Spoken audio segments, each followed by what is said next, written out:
IT에 관한 이야기를 가장시켜 전달해드리는 이목의 IT 트렌드를 읽답니다. 네, 안녕하세요. 이목의 IT 트렌드를 읽다. 일상 속 IT 전해드리는 시간입니다. 자, 오늘 이야기드릴 첫 번째 소식부터 흥미로운 소식입니다. 아이패드 16.1 공식 출시가 됐어요. 두 번째 이야기는 카카오뱅크의 개인 사업자 통장 출시, 한국은행의 CBDC 2단계 종료, 세 가지 소식 전해드리겠습니다. 하나씩 심차게 들어가 보죠. 네, 오늘 첫 번째 얘기입니다. 아이패드 16.1 공식 출시 소식부터 전해드릴게요. 일단 OS가 버전업이 됐습니다. iOS, 이걸 벗어나서 아이패드 OS가 별도로 나온 지 좀 됐죠. 이번엔 용량이 2.8기가로 꽤 크니까 다운받으실 분들은 와이파이 환경에서 다운받기를 추천드립니다. 이 보통 앞에 자릿수가 바뀌게 되는 게 큰 메이저 업그레이드거든요. 이번엔 드디어 된 거예요. 그 전에 베타 버전 쓰셨던 분들도 있는데 정식 버전이 나온 건 처음이니까 그래서 소개를 드리려고 합니다. 내용이 너무 많으니까 핵심적인 내용만 좀 들어가도록 할게요.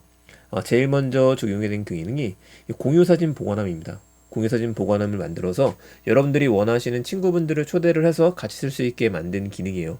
어떻게 보면 구글 포토의 기능하고도 좀 유사해 보이기는 합니다. 그리고 또 한 가지 기능이 들어가져 있는 게 스마트한 각종 공유 방법이라 그래갖고 인물을 기준으로 공유한 항목도 설치할 수 있다라고 이야기를 하네요. 자, 이거는 여행 가서 좀 유용하실 것 같아요.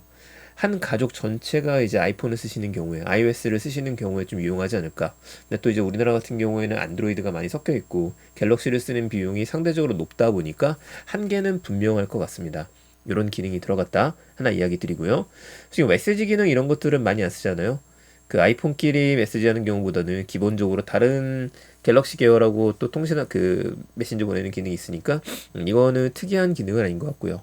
사파리도 넘어가고 스테이지 매니저 기능이 들어갔죠. 스테이지 매니저 기능이라는 게 이 화면 보시는 분들은 보이시는 것처럼 원래 이제 앱을 반으로 딱 쪼개서 스플릿폰으로 쓰거나 아니면 위아래로 쪼개거나 여러 가지 형태로 아이패드를 쪼개서 쓸 수가 있는데 이거를 더 나아가서 윈도우처럼 쓰게 만들어 주는 겁니다. 그 윈도우라고 하는 게 여러분들 모니터에 창을 여러 개 띄울 수 있잖아요. 창 위에 창을 넣을 수도 있고 창을 양쪽으로 쪼개 놓을 수도 있고 하나를 작게 만들 수도 있고 이런 거를 진행할 수 있다라고 이야기를 합니다. 다만 이 기능 같은 경우에는 전체가 다 적용이 되지는 않아요. 이 스테이지 매니저 기능이 적용이 되는 거는 아이패드 프로 12.9인치는 3세대 이상, 프로 11은 1세대 이상, 그리고 에어 같은 경우에는 5세대 이상에서만 가능합니다. 최신 버전에서 가능하기 때문에 이거 나중에 풀어줄 수 있는 거 아니냐 라는 얘기가 나왔던 거 기억하실 거예요. 아이폰에도 들어가 있는 기능이 있죠. 배경하고 피사체를 분리해주는 기능. 그러니까 눕기를 딴다 그러는데 한번 쭉 누르면은 꾹 누르고 있으면은 스캔을 하고 난 다음에 눕기 따는 기능이 들어갔고요. 아이패드에서도 이거는 저희 방송에서도 별도로 다 제가 유튜브 채널에 올린 게 있습니다. 부모들이 좋아하실 만한 기능인데 자녀 계정 관리하는 기능 이런 것도 들어간다고 하는데 아쉽게도 프리폼 캔버스 기능 업데이트되지 못했어요. 근데 제가 오늘 이거 꽤 괜찮다 라고 이야기 드린 기능 하나 잠깐 이야기 드리면 메모 앱이 좋아졌습니다. 그 아이패드 같은 경우에는 메모 기능이 들어간 지는 오래됐거든요. 별도 메모에서 손글씨 기능이 들어간 지는 오래됐는데 그 자체가 별로 좋지 못했었어요. 제가 삼성노트 이야기 드릴 때도 공통적으로 이야기 드렸던 것 중에 하나가 다 좋은데 필압 기능이 전 정말 싫어하거든요. 필압이 들어가다 보면은 이쁘게 써지도 않고 좀 굵게 써지는 것들도 있고 그래서 싫어했었어. 얘를 쓰지 않고 저도 굿노트를 쓰거나 다른 것들을 썼었는데 이제는 기본 메모만으로 좋아졌습니다. 자, 화면 보시는 분들은 모노라인 기능이 들어갔어요. 모노라인? 그렇죠. 모노라인 기능이 들어가서 이 모노라인이라고 하는 게 그냥 일반 펜을 이야기를 합니다. 그 필압이 적용되지 않는 펜이에요. 굉장히 깔끔하게 써지고요. 또 한 가지 기능이 포토 기능입니다. 보통 원노트라든지 다른 것들을 쓸 때에는 저는 사진을 불러와서 거기 위에다가 손글씨로 표시도 하고 이러면 아이디어 메모가 가능하거든요. 근데 이전 단계 같은 경우에는 사진을 가지고 오면은 사진 위에 글씨를 못 쓰고 사진하고 좀 따로 놓을 수 있게 위하고 아래하고 분리되는 블럭 형태였었어요. 약간 뭐랑 비슷하냐면 워드프레스랑 비슷하게 그런 형태가 됐었는데 지금은요. 포토 위에 글씨를 쓰는 것도 가능해졌고 이제 이 그림을 여기저기로 이동시키는 것도 더 쉽게 가능해졌습니다. 굉장히 마음에 드는 기능이에요. 다만 아직까지 줌인하고 줌아웃이 되고 있지는 않은데 그래도 줌인 줌아웃은 없더라도 한 페이지 깔끔하게 쓰고 싶으셨던 분들한테는 이만한 게 또 없지 않나 싶습니다. 그래서 혹시라도 여러분들이 별도의 메모 어플리케이션을 돈 주고 사는 게 아쉬웠던 분들이라고 한다면 정말 깔끔하게 쓰실 수 있는 기능이 나왔고요.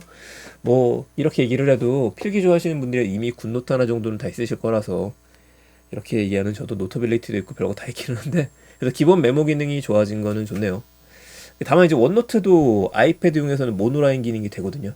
그러니까 피랍을 줄이는 기능이 되고 오히려 안드로이드에서는 안 되니까 이런 것들 하나씩 개선됐으면 좋겠습니다. 뭐 어쨌든 이 정도면은 이번에 크게 바뀐 것 중에서 저는 펜으로 쓰는 거 너무 좋아하기 때문에 굉장히 좋아졌다. 참 몇 가지 기능 더 들어갔어요. 만년필 기능이 들어갔습니다. 만년필 기능이 들어갔고 또 수채화 기능이 들어갔어요. 그 메모 하나만으로도 굉장히 다양한 그림을 그려서 표현할 수 있을 것 같아갖고 저도 이제 매일같이 그림을 그리고 있는데 오늘 그림 같은 경우에는 이 아이패드 메모만으로 한번 그려봐야겠습니다. 자, OS 업데이트 안 하셨던 분들은 반드시 한번 해보시고요. 얘기 들었던 것은 용량이 크니까 꼭 집에서 아니면 와이파이 환경에서 다운받아 보시기 바랍니다. 자, 두 번째 얘기 들어가죠. 카카오뱅크의 개인 사업자 뱅킹 기능이 생긴다고 합니다. 그러니까 이게 뭐 대단한 건 아니고요. 우리은행도 그렇고 국민은행도 그렇고 여러분들이 개인 사업자라고 한다면 개인 사업자 전용 통장을 만들 수 있는데 이번엔 카카오뱅크에 들어간 거예요. 그 전까지는 대출해주는 서비스만 있었죠. 출시는 다음 달 1일이니까 얼마 안 남았습니다. 다음 주입니다. 심쿵하네요. 다음 주 벌써 11월이네요. 1일이고요. 대출과 수신, 지급결제까지 모두 제공하는 풀 뱅킹 서비스를 제공한다라고 합니다. 통장을 개설하실 때는 별도의 서류 제출도 필요 없고 수수료도 면제된다라고 하네요. 대표적으로 이체라든지 아니면 ATM 기기 사용했었을 때 그리고 또 증명서 발급 이런 각종 증명서 발급도 발급 비용 안 받겠다라고 하니까 저도 한번 가입받아야 할 것 같아요. 다음 주가 되면은 신청을 해서 얼마나 빠른지를 보고서 제 주거래 통장에서 바꿀 수 있으면 바꿔야겠습니다. 개인 사업자 체크카드는 음식점, 주점, 카페 등에서 0.3% 캐시백을 받을 수 있고 통신마트 주유는 3% 정도 된다고 합니다. 개인 사업자 신용카드도 있기는 한데 이건 혜택이 그렇게까지 좋은 것 같진 않아서 공식적으로 홈페이지에 런칭이 되고 나면 다시 한번 제가 풀면서 해설해 보도록 하죠. 자, 첫 번째 얘기가 좀 길다 보니까 두 번째, 세 번째가 좀 약해졌는데요. 오늘 마지막 얘기는 한국은행의 CBDC입니다. 한국은행의 CBDC에 대한 얘기가 조금씩 나오고 있는 거 보니까 정말 하긴 할 건가 봅니다. 다만 요즘에는 우리가 지금 이제 여러 가지 이슈 때문에 한국은행도 좀 애매해진 상황이 됐습니다만 일단 한국은행의 CBDC 디지털 화폐 추진을 꾸준히 했었고 지금 2단계 사업이 종료가 됐어요. 1단계까지는 이제 가상으로 구축을 해놓고 나서 잘 돌아갈 수 있을까 이런 테스트를 했다라고 한다면 2단계는 모의 실험을 진행을 한 겁니다. 결제가 잘 되는지 송금이 잘 되는지 이런 것들을 봤던 거였는데 파트너사는 아시는 것처럼 카카오톡의 계열사인 그라운드 X예요. 여기가 예전에 나라장터 수주를 해서 프로젝트를 진행하고 있었다 이야기 들었던 거 기억하실 겁니다. 시중은행 중에서는 앞으로 3단계로 들어가게 됐을 때 KB국민은행이나 신한은행이나 NH농협은행이나 우리은행이 참여하겠다는 의사를 밝히긴 했었어요. 한마디로 한국은행에서 만든 CBDC에 이제 발행을 하는 거죠. 한국은행에서 10,000원짜리 5만원짜리 디지털 화폐를 발행을 해요. 발행만 하는 걸로 끝나는 게 아니라 이거를 또 카카오뱅크라든지 그죠? 이걸 또 우리은행이라든지 NH농협은행이라든지 여기에 송금을 해서 저장이 돼야 된다는 상태가 됩니다. 그래 진짜 돈이다 인식을 할 수 있을 테니까요. 이거를 테스트하는 게 아닌가 싶기는 하고요. 여기서 또 눈여겨봐야 되는 게 그라운드 X예요. 그라운드 X의 블록체인 네트워크 이름은 클라이튼이라고 이야기를 하죠. 근데 문제는 지금 클라이튼이 싱가포르 법인을 새로 만들어서 크러스트라는 곳에서 관리를 합니다. 그럼 한국은행은 싱가포르 법인하고 사업을 진행하고 있는 거냐? 그건 또 아니에요. 그라운드X의 팀이 지속적으로 관리할 걸로 예상이 됩니다. 보통 수주를 받고 다니면서 이관이 되더라도 기존에 맡았던 팀이 진행을 하거든요. 3단계 진행에 있어서는 이 그라운드X에 과연 클레이튼을 계속 쓸 수 있을지 지금 크러스트 거니까요. 아니면 국내 회사들 같은 경우에는 또 은행들이 다른 서비스를 쓰는 게 있어서 그 블록체인을 적용하게 될지 그것도 하나의 화두가 되지 않을까 싶습니다. 바로 어제 같은 경우에는 클레이 가격이 갑자기 폭등하는 일이 벌어지기도 했었는데요. 뭐 폭등이라 그러기에는 지금 너무 많이 70% 이상 빠졌던 게 약간 반등한 거라서 계속 눈여겨보고 지켜볼 필요는 있을 것 같아요. CBDC 2단계 종료 얘기 나왔고요. 바로 어제는 또 튀르키, 우리 또 터키 이야기 했었죠. 지속적으로 하루에 한 건씩 나올 거라는 예상이 좀 드네요. 자, 오늘 이야기 여기서 마치도록 하겠습니다. 아이패드 OS 16.1 업데이트 안 하셨던 분은 업데이트 반드시 한번 해보시고요. 저는 다음 주에 더 재밌는 이야기들 가지고 찾아뵙겠습니다.